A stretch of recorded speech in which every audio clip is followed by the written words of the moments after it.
Olá, ouvintes e leitores, sejam bem-vindos ao nosso programa Epílogo do Ictus Podcast. Eu sou o Thiago André Monteiro, @vulgutan, e estou aqui com duas princesas que vão gravar com a gente o epílogo, que é essa experiência pós-leitura, então fiquem alerta que temos muitos e mais ainda spoilers ao longo deste programa. Se você não se incomoda com eles, pode ficar com a gente. Se você se incomoda, você tem todo um prefácio, uma experiência de diário de leitura, e aí sim você volta para esse epílogo, tudo isso lá no Ictus Podcast, ok? Então, apresentando as nossas princesas, estou aqui como sempre com a Carol, e também vou deixar a Carol apresentar a próxima. Oi, Thiago. Oi, pessoal. Nossa, eu me senti até especial agora, né? Tô mais pra gata borralheira, né? Ainda bem que as pessoas não olham a gente, só ouvem, porque tá tenso aqui.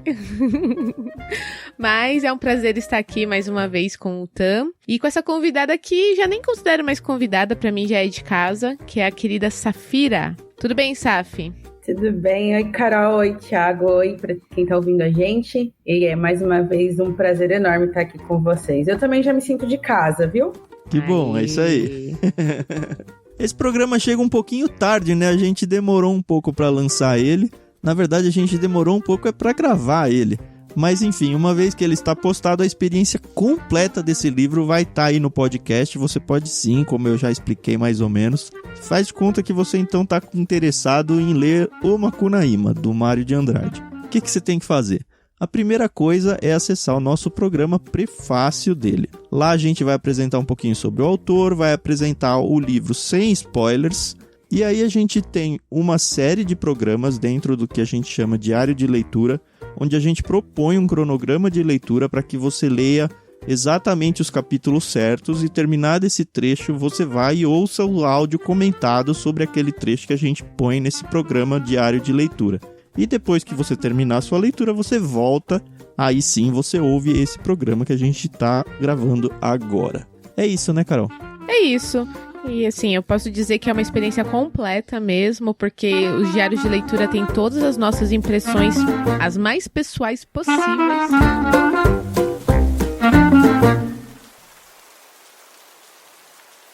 Foi uma experiência muito legal ler o livro. Eu já tinha lido alguma coisa do Mário de Andrade, mas longe de ser algo parecido com Macunaíma. E convidamos a Safira porque ela é especialista literária aqui. Ela tem muito que acrescentar. Para começar, o porquê. Por que esse livro foi escrito? Eu sei da importância do Mário de Andrade dentro do modernismo brasileiro, né? Da construção literária da nossa história. Mas já vou começar aqui dizendo que livrinho mais estranho. Literariamente pra mim, entendeu?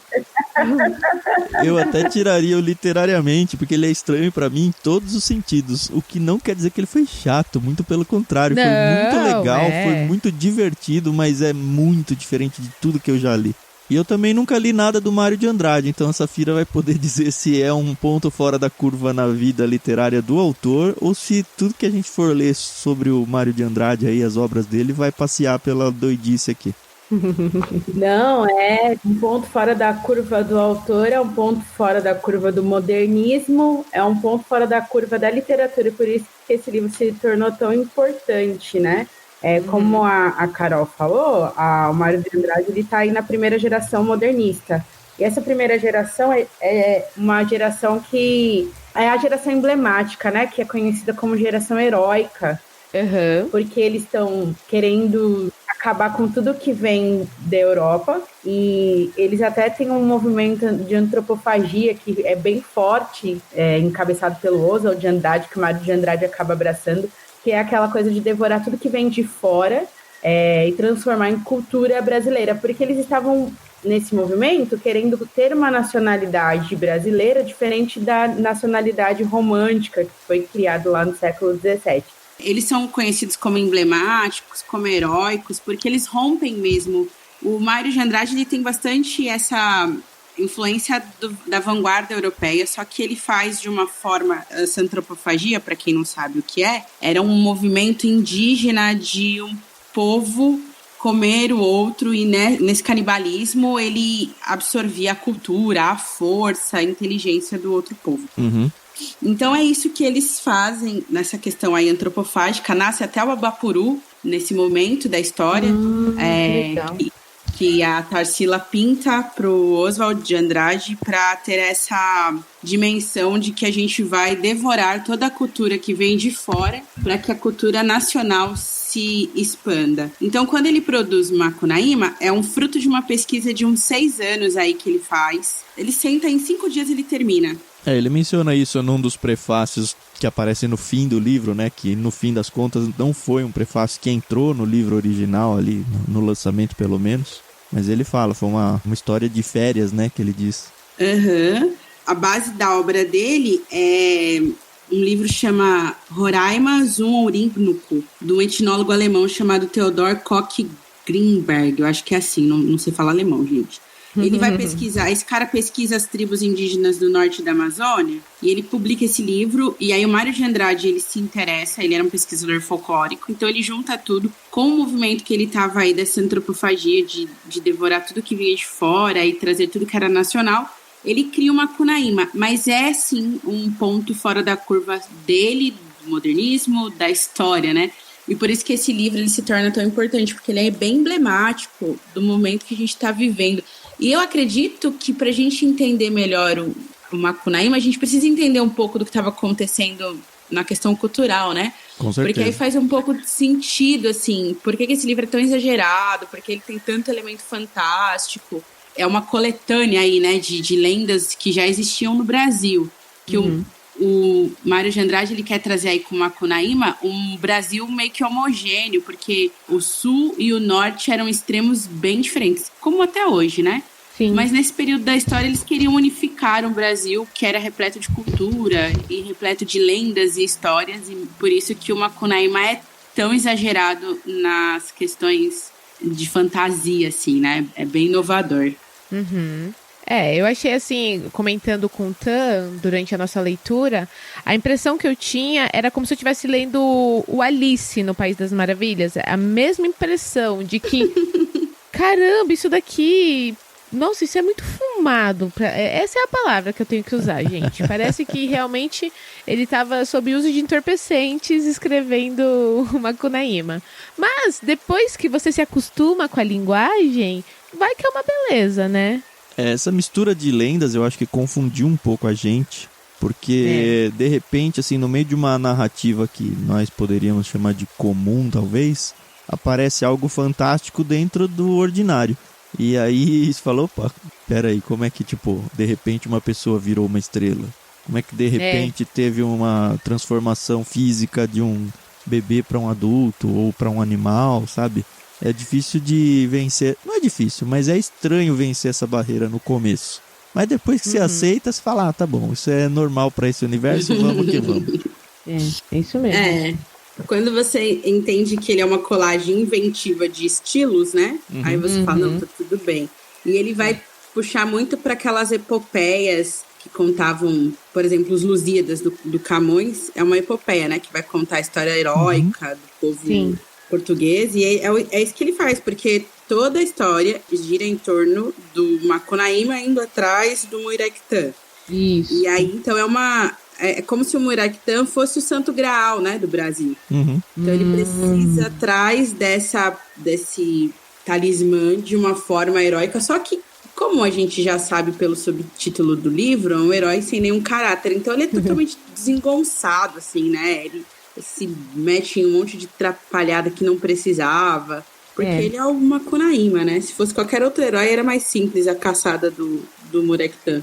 A gente tá muito acostumado com aquele herói altruísta, né? Que vê o bem do outro acima do dele e quer salvar a mocinha e quer salvar o planeta. E o Macunaíma é a desconstrução disso, né? Ele é totalmente egoísta, as motivações dele são muito pessoais. Inclusive, ele não tá nem aí pra própria família, né? Porque a forma como ele trata os irmãos, a própria mãe, as cunhadas, depois as namoradas, enfim. Você percebe que, cara, nenhum caráter é pouco pra esse cidadão, né?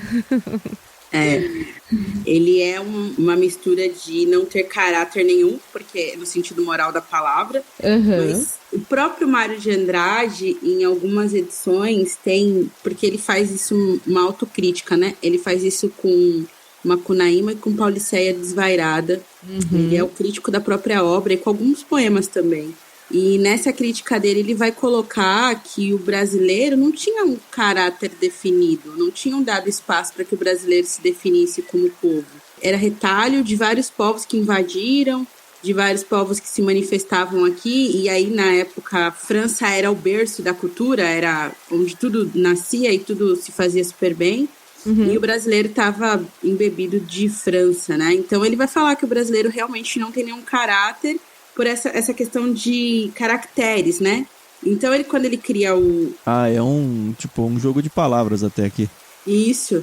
E quando ele fala do Macunaíma, ele não tem nenhum caráter no aspecto moral, mas ele é extremamente plural, porque ele vai absorver aí todo tipo de caracteres brasileiros que as pessoas manifestavam. Ele é uma alegoria do povo brasileiro, da sua forma plural, porque era o que ele queria fazer, né? Apresentar o Brasil de forma completa para os brasileiros. E é interessante porque o próprio Mário de Andrade, ele fala, olha, isso não é um retrato do Brasil, mas é, né?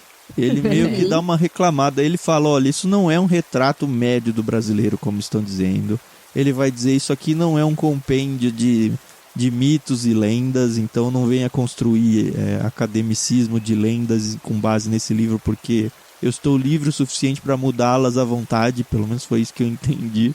E acho que ele faz isso mesmo. Mas é interessante, talvez entre nessa linha que você falou de que o próprio autor se critica, ou pensando com a cabeça de hoje, né, com as ideias de hoje, talvez ele já tivesse antevendo a treta que ia dar, o mimimi, ou sei lá, os haters aí iam falar, não, mas não é exatamente assim. Ele já falou, não é pra ser, tá bom? Então não me encham o saco. Exatamente. Até porque eles rompem com o academicismo nesse período da literatura, né? O modernismo quer romper, e então eles não são nada acadêmicos. Por isso que a linguagem do Macunaíma, a proposta do modernismo é que seja fácil, mas não é, né? É uma linguagem bem difícil. Nossa, ele ainda usa essas palavras, né, indígenas, que por mais que a gente esteja acostumado aqui com a Anhangabaú e Itaquera e sei lá mais o que, é muito difícil, gente. Eu lembro quando a gente estava lendo, Carol, que a gente até falou em alguns áudios lá no Diário de Leitura, outros em off, de que tinha muito essa, cara, será que a gente que perdeu toda essa referência cultural... ou para a época também esse uso constante de palavras e ideias que hoje pra gente não tem nada a ver, porque simplesmente sumiu do nosso vocabulário, pelo menos o nosso aqui paulista, né, paulistano. Ou se na época também foi um negócio mais agressivo. Você tem ideia disso? Foi bem desafiador desde a concepção dele, porque a proposta é ser desafiadora porque vai trazer uma pluralidade brasileira maior, assim, né? Que vincula esse projeto modernista de tornar o Brasil homogêneo. E para tornar o Brasil homogêneo, eu pego vários jargões e formas de falar de várias partes do Brasil. Só que não é homogêneo, né, gente? Fica uma coisa bem maluca. É assim, como se o povo do norte entendesse um trecho do livro bem, e aí do centro-oeste outro, mas tipo, não tem ninguém que vai entender ele na completude. Que entende o livro inteiro, Porque assim, a gente precisou muito, acho que foi o livro que eu precisei mais, do Wikipedia, do Google, pra ficar pesquisando o que eram as coisas, até a parte de lenda. Eu sou um analfabeto em questão de lendas brasileiras. Descobrimos isso, né? Que somos. E na época não tinha essa pesquisa tão fácil, sabe? Eu não sei nem se as enciclopédias principais já estavam escritas ou já eram disseminadas, mas eu imagino que foi a dificuldade de ler isso na época do seu lançamento. Sim, foi bem difícil. É que hoje a gente tem bastante acesso, né? Por exemplo, a gente no mestrado para estudar Macunaíma, a gente teve que estudar uma porção de lendas antes de entrar no livro. Então, pra gente foi um pouco mais fácil, porque a gente já estava imerso nessa questão do folclore brasileiro, que a gente vê o tanto de coisa que tem, e um cara que passou 6 anos estudando isso, ele sabia do que ele estava falando, né? Sim, só que era só ele que sabia, no caso. Ô, Saf, eu não sei se você sabe me dizer, mas como é que esse livro ele foi aceito na época da publicação dele? Então, em 1928, o modernismo ele já tinha uma uma aceitação um pouco maior, né? Porque a semana de 22 foi uma tragédia, mas só que foi uma tragédia que para eles foi positiva. Eu lembro que com os meus alunos, quando eu falo da semana de 22, eu trago um trecho de uma novela, de um seriado, eu não sei se era novela ou seriado, que eles fizeram a semana de 22 e eles comemoram, né? Os modernistas comemoram que foi uma tragédia porque era justamente o que eles queriam. Tudo que era normal, eles queriam romper. Mas em que sentido que foi uma tragédia, Safira? Na aceitação, porque todo mundo se assustou muito com aquilo que foi colocado, né, para eles no... Mas não que não foi ninguém, é isso, né? Nos primeiros dias foram várias pessoas, foram 3 dias, né, semana de 22. Então, o primeiro dia foram pessoas parnasianas, as pessoas que gostavam da cultura mais acadêmica, e eles vaiaram muito. No segundo dia, eles até tacaram tomate, assim, no Mário de Andrade. E aí, no último dia, só foi quem tava gostando mesmo, né? Então, a aceitação parecia ser boa, mas só quem tava apoiando o modernismo que foi no último dia.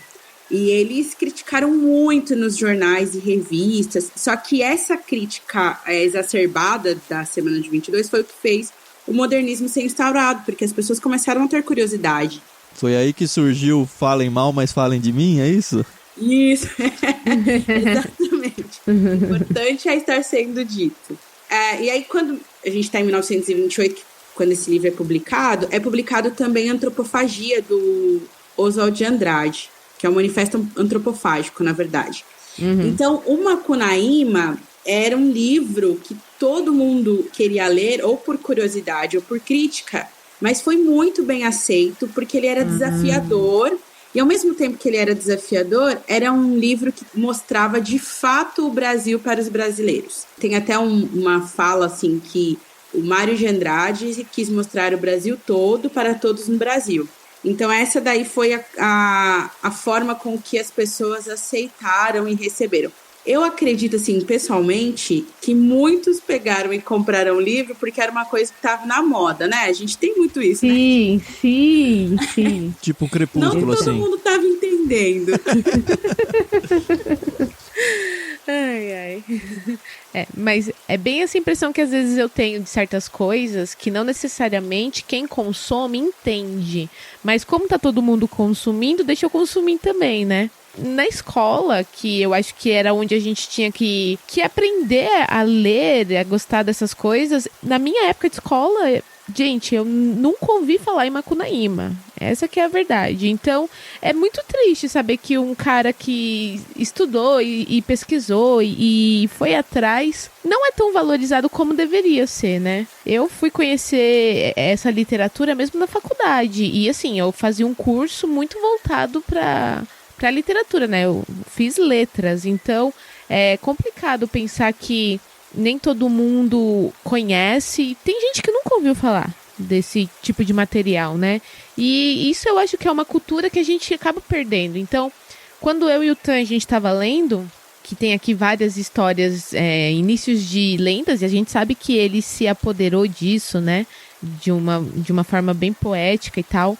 Mas, poxa, eu queria falar assim, não, isso aqui eu já ouvi, isso daqui em algum momento da minha vida a gente ouviu. E não, infelizmente não aconteceu isso, né? Não tem na grade escolar. O máximo que se cita em escola é o Pauliceia Desvairada, que é aquela crítica que ele vai fazer à vida dos paulistanos, né? Mas o Macunaíma, ele é meio lado B do Mário de Andrade, mas quando se fala de modernismo, é a obra mais importante da primeira geração. A impressão que eu tenho sobre o Macunaíma é que eu ouvi falar primeiro do filme do Grande Otelo, ao qual eu não assisti ainda, viu, Carol? A Carol assistiu antes de ler o livro, coisa que não se faz. A Carol é toda torta. Ela lê a última página de livro. Ela vê filme antes de livro que ela sabe que ela vai ler daqui a pouco. Pois não dá. Né? A vida tá aí pra isso, entendeu? A gente quebrar as regras. Escreve aí, Macunaíma 2. Mas enfim, a gente vai entrar na história, porque assim, a gente tem todo o diário de leitura que conta a história praticamente inteira, né? Comentando, imaginando o que a gente falou no meio e tudo mais. Mas se de repente tem alguém aqui que não acompanhou a sequência, Eu acho que pelo menos a espinha dorsal do livro a gente precisaria passar. Aqui a gente conta sem medo de dar spoiler, porque é por conta e risco do ouvinte. Bom, Macunaíma é um índio, né? É um índio lá do norte, do Amazonas, né, Safira? Isso. Ele tem um irmão mais velho, que é um... Ele é feiticeiro, né? Quase um pajé, não sei se ele chega a ser um pajé. Ele tem um irmão, dois mais velhos, né? O mais velho, ele é o caçula, e aí tem o outro que é o vigor da força, né? Ele tá... Só que é tonto. O Jiguê. Isso. E aí ele nasce, ele já mostra o seu caráter desde bebê já.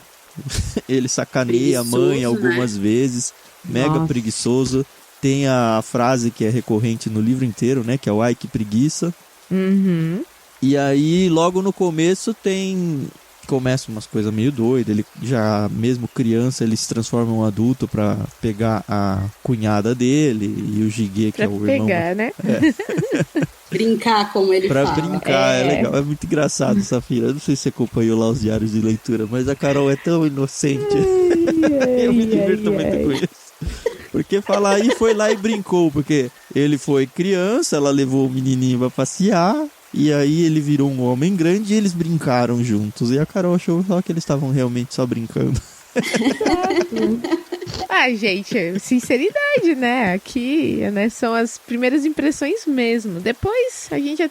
Aí, é como o Tan falou, né? Ele até falou em um dos episódios. Quando a gente escuta até a palavra brincar, a gente agora tem até que desassociar, né? Porque você fica, caramba, não. Não, aqui ó, eu vou contar pra Safira essa. Eu tava lendo uma historinha pro meu filho Daniel, ele tava com 4 anos já, ainda tá, né? Mas 4 anos e a gente foi ler um gibi de lendas brasileiras, um gibi não, né? Um livro de lendas brasileiras dentro do universo da Turma da Mônica. Então tem o desenho do traço do Maurício, é bem infantil a coisa, né? E aí ele vai contar a lenda da Yara. E a Yara é uma indiazinha, sei lá, de seus 18 anos e tudo, antes dela se transformar na sereia. E aí tem um trecho que fala que ela foi lá e brincou com outro personagem. Aí eu tava lendo Macunaíma. Eu parei e comecei a rir enquanto eu lia pro Daniel. Eu falei, talvez não seja o mesmo brincar do Mário de Andrade aqui. Espero que não. Ai, caramba. Mas enfim, aí a mãe dele morre. Na verdade, o Macunaíma meio que mata ela, eu acho que sem querer. Não sei se foi de propósito ou não, até agora eu não tive essa conclusão aí. E aí ele perde, ele tinha ganhado, na verdade, tinha conhecido uma personagem chamada Si, né, que é a mãe do mato. Ele brinca com ela e ele se torna então o rei do mato. E ela dá pra ele o que vai ser o tema da quest, né, a tal da Muiraquitã, que é uma pedrinha que acho que ele tinha aprendido no beiço, não sei. E aí numa luta que ele tem lá com o que vai ser a lua lá na frente, né, a Boiuna, que é uma serpente enorme, ele perde. E aí ele descobre que isso aí foi na mão de um tal de Venceslau Pietro, que talvez seja uma coisa interessante aqui, porque ele não é brasileiro, né, esse Venceslau aí. Ele é peruano e é um mercador que mora em São Paulo. E ele descobre que ele pegou a Muiraquitã porque meio que caiu na mão dele depois que ele perdeu. E aí ele vai atrás, o gigante comedor de gente. Isso. E aí tem toda a quest do livro, né? Ele vai atrás pelo Brasil, né? Que é muito interessante que ele descobre que o mercador, ele mora em São Paulo, então por que não ir para São Paulo, né? E é muito interessante toda a viagem dele com os irmãos, e ele sempre é muito sacana com os dois irmãos, o Manap e o Jiguê, mas os dois irmãos estão ali com ele, né? Para o que tiver que acontecer, né? Salvam ele várias vezes, né? Então, menina, af... Ele meio que morre várias vezes, né? Tipo, ele vira um picadinho, ele se dissolve. Aí o irmão o Jiguê não, o mais Manap. velho lá, o Manap vai e é feiticeiro, né? Fala, Manap é feiticeiro. E aí reconstrói o corpo dele, como se ele tivesse um poder divino ali de soprar nas narinas dele e colocar a vida de volta. É muito interessante essas partes aí. Acontecem várias vezes, e aí... Ele vai para um centro de macumba, tem um capítulo inteiro falando que ele vai fazer uma macumba contra o Piaimã, porque ele tenta lutar com ele e não consegue, né? O cara é muito forte, é comedor de gente, ele se ferra várias vezes, aí ele fala, beleza, vou pro Rio de Janeiro, não sei se tem alguma coisa a ver com... Não sei por que ele precisava ir pro Rio de Janeiro para fazer isso, não sei como é o histórico dessa parte da macumba. E ele coloca outros personagens da literatura ali junto com ele, o Manuel Bandeira, eu acho que tá junto, né? Isso. O próprio Mário de Andrade.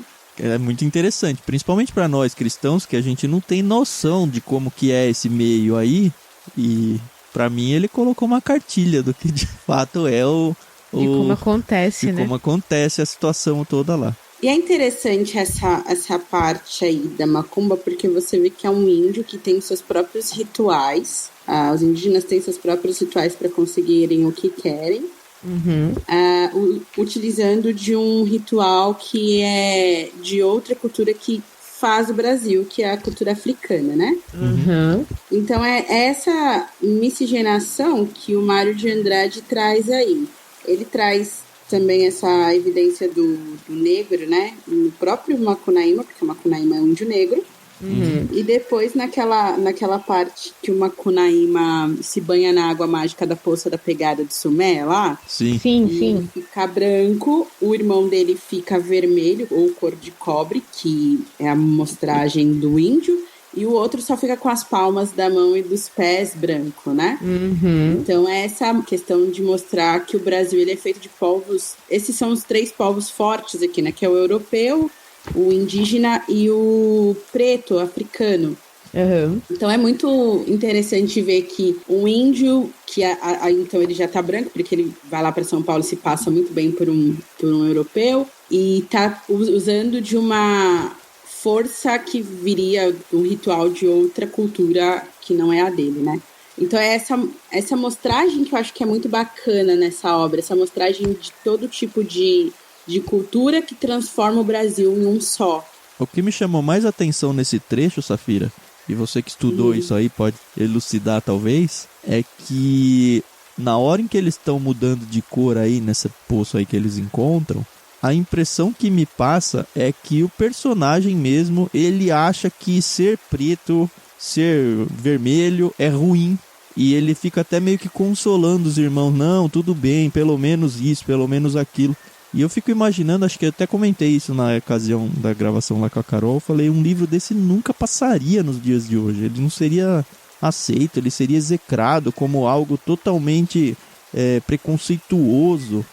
No entanto, passou e eu não sei que barulho isso faz ou fez na época. Então, até porque se a gente for pensar que a gente tinha essa questão gigantesca de que tudo que era da Europa era melhor, e ele está fazendo um retrato do Brasil, isso é um ponto que talvez eu nunca vi nada que isso seja do próprio autor, que isso seja uma ideologia do próprio Mário de Andrade. E aí eu lembro até daquela conversa que a gente teve no Memórias Póstumas, quando a gente estava falando que a moral do Brás Cubas não era necessariamente a moral do... Não, na minha leitura eu joguei até pela falta de caráter do Macunaíma, a fala dele aqui. Não jogando como um argumento do autor, não. Eu achei que justamente ele extrapolou de propósito para incomodar, mas não sei se incomodou na época, né? Hoje isso incomoda muito. Não foi uma coisa que foi percebida, sabia, Tam? Porque nesse momento da história, as pessoas achavam tudo europeu que era melhor, então o negro e o preto e o índio, eles não eram tão retratados e não tinha tanta, como a gente tem hoje, né?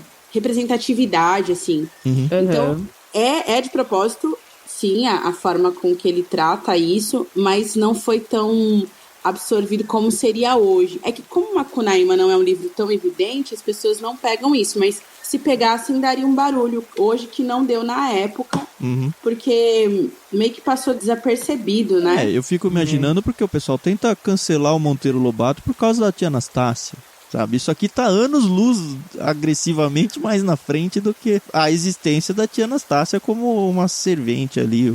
Não só a tia Anastácia, né? Mas como todo personagem preto representado pelo Monteiro Lobato, na verdade. Até o próprio livro Negrinha lá é um livro muito pejorativo, assim. Então, Mário de Andrade só tem esse pequeno episódio, acho que é por isso que as pessoas ainda não cancelaram o Mário de Andrade. Né? Pois é. Bom, a chegada dos 3 irmãos na cidade de São Paulo causa toda a estranheza, né, que possivelmente o pessoal do norte e do nordeste tem quando chegam numa capital como é São Paulo, né, porque aqui sempre tem essa impressão de que as coisas aqui são muito mais avançadas e aos olhos do Macunaíma e dos irmãos realmente existiam máquinas, né, como eles costumam chamar, das quais eles não tinham nenhum tipo de intimidade, né? Então é muito engraçada essa parte quando eles chegam em São Paulo, que eles aprendem o que é uma cama, o que é um elevador, o que é um telefone, porque eles não tinham essa...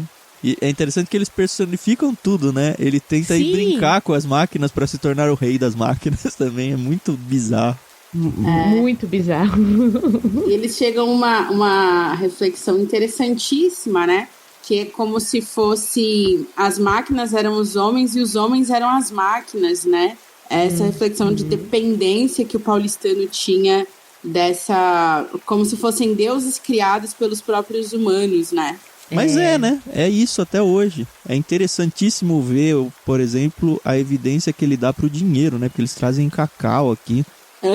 Que era moeda de troca, né? Funciona como se fosse um câmbio mesmo para eles. Mas essa crítica de que aqui tudo funciona à base do dinheiro, não existe nada mais forte do que isso, funciona muito hoje. Parece que foi escrito agora esse livro. Sim, e é interessante porque a ideia do Macunaíma é justificar algumas coisas que existiam, né? A criação delas. E quando eles têm aquela hora que eles vão fazer o trote para a mãe do Piaimã, o trote telefônico, então é aí que nasce, né, o trote telefônico. Também tem quando ele tem lá com a mãe do mato, que ele brinca com ela e ela engravida, e aí ele tem o filhinho que né? morre porque ele vai mamar no mesmo peito que a cobra, e ele morre envenenado, e aí o filhinho dele, onde ele foi sepultado, virou pé de Guaraná, então é ali que nasce o Guaraná, né? Tem muitas origens no livro, né? Tem a origem do truco, que eu lembro. Do futebol. Tem a origem do mito da criação das 3 pestes paulistas, que eu acho muito legal. Eu não que lembro. É no capítulo esse, 6. Como que era? Que é quando o Macunaíma, ele vai pregar uma peça nos irmãos dele e colocam insetos nas camas deles. Sim. Aí, um é um bichinho e o outro é uma taturana. E aí eles vão, pra acertar o Macunaíma, eles transformam um tijolo numa bola. Só que aí o Macunaíma chuta a bola longe e aí fala que ele criou o futebol.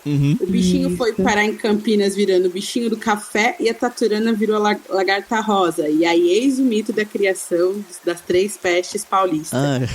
Como se o futebol entra aí como uma peste paulista, né? Sim, não é? Só porque seu Corinthians tá lá pra trás, né, Carol? Olha. Foquemos. Bom, a gente vê que todo o mote do Macunaíma estar em São Paulo é porque ele quer ir atrás da pedrinha, né? Que foi... Na verdade, nem foi roubada pelo gigante, né? Ele encontrou, foi vendido pra ele, eu não lembro direito. Foi vendido. Então, teoricamente, é dele, está nas posses dele. Mas o Macunaíma quer essa pedrinha de volta e vai fazer de tudo.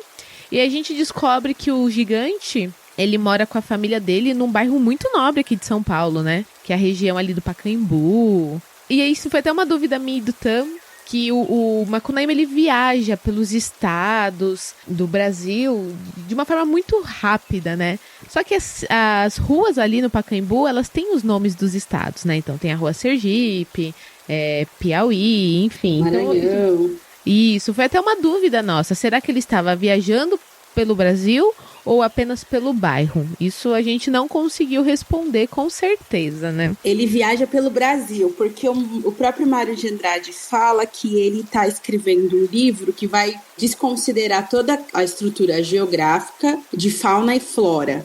Então ele tá querendo mesmo unificar. Então, de repente, ele tá aqui, de repente ele tá no Rio de Janeiro, de repente ele tá no Nordeste, de repente ele tá na Argentina, né? E quando ele vai fugir da mulher do Venceslau, ele foge pela América Latina. Então é esse rompimento com a geografia do Brasil como uma unificação mesmo, né? Então não tem norte, sul, nordeste, sudeste e centro-oeste, assim. Então é tudo uma coisa só. E aí, uma coisa do elemento fantástico que o Mário de Andrade traz aqui, que é essa coisa de repente virar um avião, de repente ele corre, tá em outro lugar, esses elementos fantásticos da locomoção que a gente não consegue explicar do Macunaíma, mas ele viaja pelo Brasil mesmo. Ah, legal aí, pronto, respondido.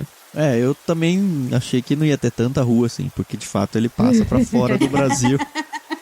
Eu aceitei, do mesmo jeito que eu aceitei ele ficar grande, do mesmo jeito que eu aceitei trocar de cor, do mesmo jeito que eu aceitei ele ficar andando de avião assim à toa, com um amigo dele que depois ele quase nem paga, né, a carona de avião, ele ganhou. Enfim, o livro é muito legal, eu gostei demais. Lembrando que foi o Paulo On, né, que indicou pra gente. Isso, o que também é outra coisa bizarra na minha cabeça, porque eu nunca ia chutar que ele ia indicar Macunaíma. Muito obrigado se você está ouvindo isso, Paulo. Obrigado por indicar esse livro. Desconstruiu mais um pouquinho do meu preconceito aqui, não só pelo livro, mas em pensar que você nunca ia indicar isso daqui. Fiquei muito feliz de você ter indicado. Excelente. A gente vai já pros finalmente ou... No fim da história ele acaba pegando, né? Ele consegue a Moirakita de novo. Acho que a gente não precisa contar como, porque você tem tanto a experiência do livro. A gente não precisa contar como ele recupera a pedrinha, mas pra mim foi uma parte muito legal do livro. Eu tava ali acompanhando toda a saga dele, né? Tudo que ele tinha passado. E ele passou por muitas coisas, mas o resgate da pedrinha é fantástico. A forma como ele consegue derrotar o gigante é sensacional. Pra mim valeu a leitura do livro, porque a gente também acompanha que ele tem sentimentos, né? Então, ele não quer a pedrinha só porque, foi um presente que eu ganhei. Foi do amor da vida dele, né? Foi por quem ele realmente se apaixonou e construiu até por pouco tempo, mas construiu uma família, né? E por quem ele chora sempre, que foi a... Assim. Isso. Então você vê que ele tem apesar dele ser um cara que não tem caráter, de ser preguiçoso, ele tem um mote real, né? É uma coisa muito de sentimento, né? Uhum. E isso é legal, porque apesar da pessoa ela ser descrita aqui como um dos piores seres humanos, é importante a gente lembrar que todo mundo tem um sentimento, né? Todo mundo busca ali um amor, viver uma história romântica. E o final também, não só dele, mas de vários personagens, nessa ideia de desistir da vida, de se transformar em estrelas e tudo mais. Eu achei bem poética essa parte. Sim, e apesar, assim, é o que a Carol falou, né, do Macunaíma ter essa questão com a Si, ele é um personagem que ele quer meio que o Brasil dê certo, né? Tanto que tem aquela frase que eles colocam até em letras maiúsculas, que é pouca saúde e muita saúva, os males do Brasil são. No fundo, ele quer que o Brasil dê certo, né? Não só o Mário de Andrade, mas o próprio Macunaíma, com o jeito meio descabido dele. Uhum. Ele tem esse anseio de um Brasil que dê certo. E eu acho que a gente se identifica nesse momento com ele, porque a gente está aí há anos depois desse livro, dessa publicação, desejando que o Brasil dê certo, né? O que dá um desânimo, viu, Safira? Porque 100 anos quase, né? Quase 100 anos. A gente tá na década de 20 de novo. Eles escreveram isso na década de 20. 1928. E a gente tem os mesmos anseios, né? Será que em 2120 e pouco estaremos também na mesma de novo? Pois é, né? Mas enfim, foi uma leitura boa, uma leitura leve, né? Uma leitura rápida. Apesar de ser um clássico da literatura, não é uma leitura pesada naquele sentido de que eu não vou conseguir avançar no livro, é um livro muito complicado. Ele tem sim seus desafios, mas não são desafios de difícil transposição. E bem divertido. Pra mim foi como foi pro autor escrever, que ele diz um livro de férias, pra mim, pra ler, foi um livro de férias também. É um livro pra você matar em 1-2 semanas aí, lendo até nem muito por dia aí. Fica a sugestão pra você conhecer então o nosso cronograma de leitura e seguir nessa obra aí. A gente acabou nem dando tantos spoilers assim. É o nosso livro de literatura fantástica, né? Para quem diz que o Brasil não tem, até conhecer a escrita de Mário de Andrade em Macunaíma. A nossa literatura fantástica tá aí. É verdade. E sem preconceitos, né, pessoal? Eu acho que passou da hora da gente abraçar a nossa própria literatura. Eu tenho certeza que nós temos excelentes autores que tem muito a acrescentar. E, assim, eu particularmente gosto muito de alguns autores portugueses, mas essa geração do modernismo é uma das minhas favoritas. Portugueses, você diz de língua portuguesa? Brasileiro? Não, eu digo que dentro da literatura, eu prefiro alguns autores lusitanos. Ah, tá bom. E eu falo isso porque a gente acaba estudando muito isso na faculdade de letras e tal, mas eu lembro que Mário de Andrade, o próprio Oswald, gente, é gente assim, de muito calibre, entendeu? Que tem muito a acrescentar. Então, deem uma chance, uma não, 2, 3, não desistam enquanto vocês pelo menos não conhecerem uma obra desses autores. E assim, você pode ler e falar, tá, legal. Mas, cara, faz toda a diferença. Faz, assim, sua vida nunca mais será a mesma. Essa que é a verdade. Ô, Safira, vou aproveitar a sua presença aqui. Pra quem nunca leu nada do Mário de Andrade, esse é o livro pra ler em primeiro lugar? Ou você acha que tem outro? Não. Não. Olha, eu sugeriria, tem uma publicação, a editora Nova Fronteira, ela juntou algumas antologias poéticas. Então tem do Oswald, do Mário, do Manuel Bandeira, que são da primeira geração. Então tem aí antologia poética. Eu sugeriria começar pelas poesias.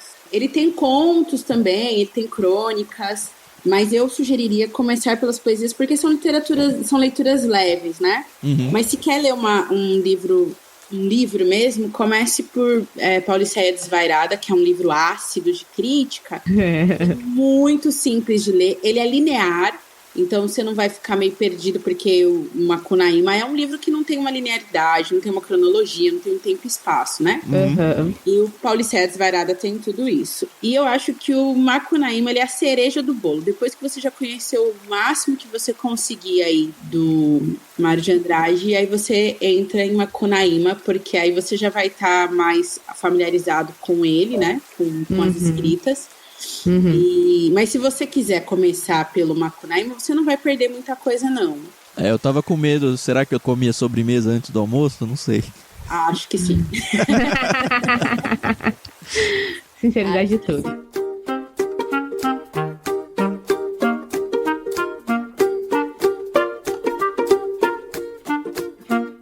Acho que é isso, então, pessoal que tá ouvindo, muito obrigado por estar aqui com a gente mais uma vez. Aproveite também não só essa série aí que a gente lançou do Macunaíma, mas de todos os outros livros que a gente já tem acompanhado com vocês. A gente já passou por livros cristãos, livros não cristãos, estrangeiros, nacionais, grandes e pequenos, né? Tem de tudo um pouco. Sim. Então, acessem lá ictus.com.br.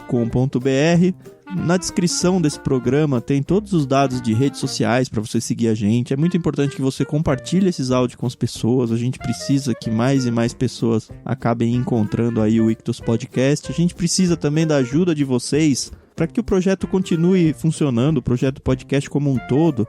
Então aí na descrição tem, se você tem interesse, pode participar financeiramente também com a gente. Você pode assinar tanto o Clube Literário, que você recebe isso na sua casa.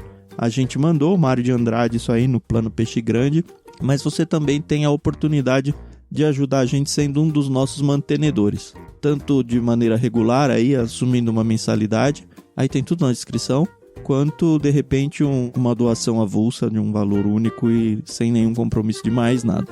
Óbvio que a gente vai agradecer muito, óbvio que a gente quer que você faça parte do nosso clube literário. A gente tem plano adulto e infantis ali a partir dos 3 anos até a vida adulta, então algum deles vai encaixar dentro do que você precisa aí. O que a gente mais quer é que você entre nesse mundo literário junto com a gente. Mais uma vez eu queria agradecer a Safira por estar com a gente aqui, emprestar toda a sapiência dela, tudo que ela já estudou aí no meio literário. Como a Carol até brincou, mas não é uma brincadeira no começo aí do podcast, nem eu nem a Carol somos especialistas em literatura, a gente só é apaixonado. E eu acho que talvez passar um pouco dessa paixão seja o que algumas pessoas precisam para se apaixonar pelos livros também.